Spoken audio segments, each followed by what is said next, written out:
یہ اس بچی کی حفاظت بھی کریں گی، اس بچی کا خیال بھی کریں گی، اس بچی کو خیر و عافیت کے ساتھ ماں باپ کے پاس بھی پہنچائیں گی، کیونکہ بچی مائنر ہے۔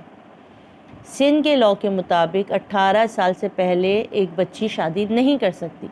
یہ بات آپ کو سمجھنا ہوگی۔ یہاں پر میں آپ کو بہت کلیئر میں بہت آسان الفاظ میں سمجھا رہی، کیونکہ ہماری جو خواتین ہیں وہ بڑی پریشان ہو جاتی موٹے موٹے الفاظ بولو تو۔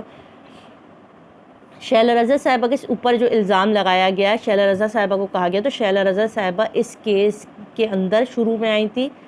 پھر اس کے بعد انہوں نے خاموشی اختیار کی تھی، کیونکہ بچی جو ہے وہ میڈیکل کے اکارڈنگ، جو جھوٹی میڈیکل بنی تھی اس کے اکارڈنگ بچی کی ایج آ گئی تھی، بچی چلے گئی تھی۔ پھر جب میڈیکل کروائی گئی اس میں بچی کی ایج کم آئی ہے، اور اب بچی جو ہے وہ واپس آئی ہے، تو شیلا رضا کے اور یہ الیگیشن لگانے کے شیلا رضا جا کے ان کو بتا رہی ہیں کہ بیٹا آپ نے فوراً جو ہے ماں باپ کے پاس جینا، نہیں تو میں شیعہ لوگوں کو جو ہے وہ روڈ پہ لے کر بیٹھ جاؤں گی۔ یہ ایک احمقانہ الزام ہے،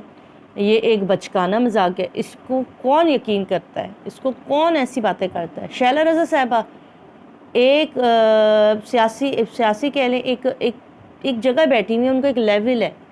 وہ ایک 14-15 سال کے بچے سے یہ چیز کہے گا؟ یہ تو وہ والی مثال ہے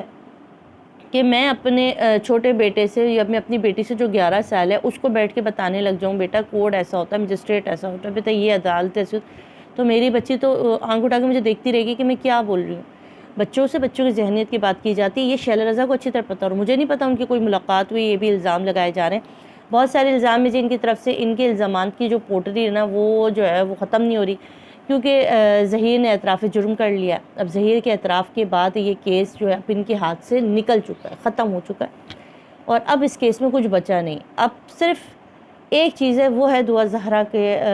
کہنا، اور اس پر بھی دعا زہرا ظہیر کے ساتھ تو کبھی نہیں جا سکتی، یا مجھ سے لکھ کے لے لو۔ آپ لوگ جو پریشان ہو رہے ہوتے وہ اس لیے کیونکہ دعا زہرا یا تو ماں باپ کے پاس جائے گی یا وہ شیلٹر ہوم میں رہے گی، تھرڈ آپشن ظہیر تو ہے ہی نہیں،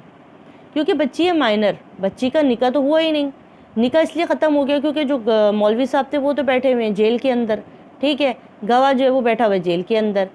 کس نے پڑھایا نکاح؟ رائے خرم کے پاس جو نکاح خواہ ہیں اس نے ایک ہی بات کہی کہ رائے خرم کے پاس ہم نے سائن کر کے رکھے ہوئے تھے، اس نے وہاں سے اس نے جو ہے ان کو لکھ کر دے دیا، کچھ صیغہ بھی نہیں پڑا گیا، تو نکاح تو تھا ہی نہیں۔ اور اولاً آپ کو پتہ ہے کہ شریعت میں ولی کے بغیر نکاح بھی نہیں ہوتا، تو نکاح نہ قانونی ہے، نکاح نہ اسلامی طور پہ ہوا، نکاح تو ہوا ہی نہیں ہے، جائز ہی نہیں ہے۔ اب یہاں پر وہ تھرڈ کلاس یوٹیوبر کا بیان کہ فرقہ واریت ہے، اس میں فرقہ واری کے لوگ اس میں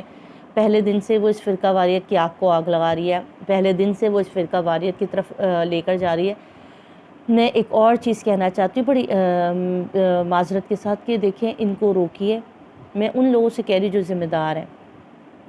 فرقہ واریت کی طرف ہی لے کر جا رہی ہے، فرقہ واریت کا کیس نہیں ہے، یہ ایک بچی کی اغوا کا کیس ہے۔ ہانی شیعہ نہیں ہے، ہانی کے لیے بھی لوگ آواز اٹھا رہے ہیں، ٹھیک ہے، کون اٹھا رہے ہیں یہ آپ کو اچھی طرح پتہ ہے، پریس کانفرنس میں کون کون موجود ہے یہ بھی آپ کو اچھی طرح پتہ ہے، شیعہ کمیونٹی کے لوگ تھے، بہت سارے شیعہ سنی سب مل کے کام کر رہے ہیں، وہاں سنی بھی ہیں شیعہ بھی ہیں۔ یہ کہنا ہے کہ یہ شیعہ نے کیا سنی نے کیا، ہانی بھی ہماری بچی ہے،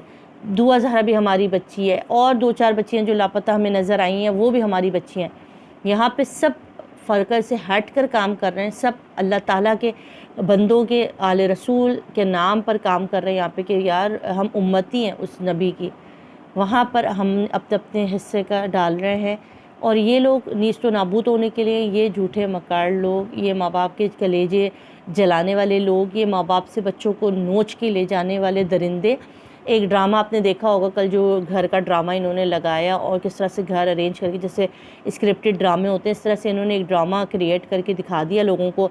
کہ بھئی یہ گھر ہے اور اس طرح سے ہو رہا ہے، یہ سب جھوٹ ہے۔ اللہ کی مار پڑے، اللہ کی لعنت پڑے جو قرآن اٹھا کے جھوٹ بولتے ہو، وہ میڈیا کے سامنے کیا جھوٹ نہ بولیں گے، آپ اس سے اندازہ کر لو۔ پوری پاکستانی عوام تمہارے جھوٹ دیکھ چکی ہے، تمہارے جھوٹوں سے پردہ اٹھ چکا ہے۔ تھرڈ کلاس یوٹیوبر تم تو قرآن مجید ہاتھ میں لے کے جھوٹ بول گئی، تو تم تو یہ پریس اور ان لوگوں کے آگے جھوٹ بولنا تمہارے لیے کیا چیز ہے؟ گندی فطرت والے لوگ ہی یہ کام کرتے ہیں، یاد رکھیے گا، بد فطرت لوگ۔ بس یہ میری آج کی ویڈیو تھی، امید آپ کو اچھی لگی ہوگی۔ اب تک خیال رکھیے گا، دعا میں یاد رکھیے گا۔ نیکسٹ ویڈیو تک کے لیے مجھے دے اجازت، اللہ حافظ۔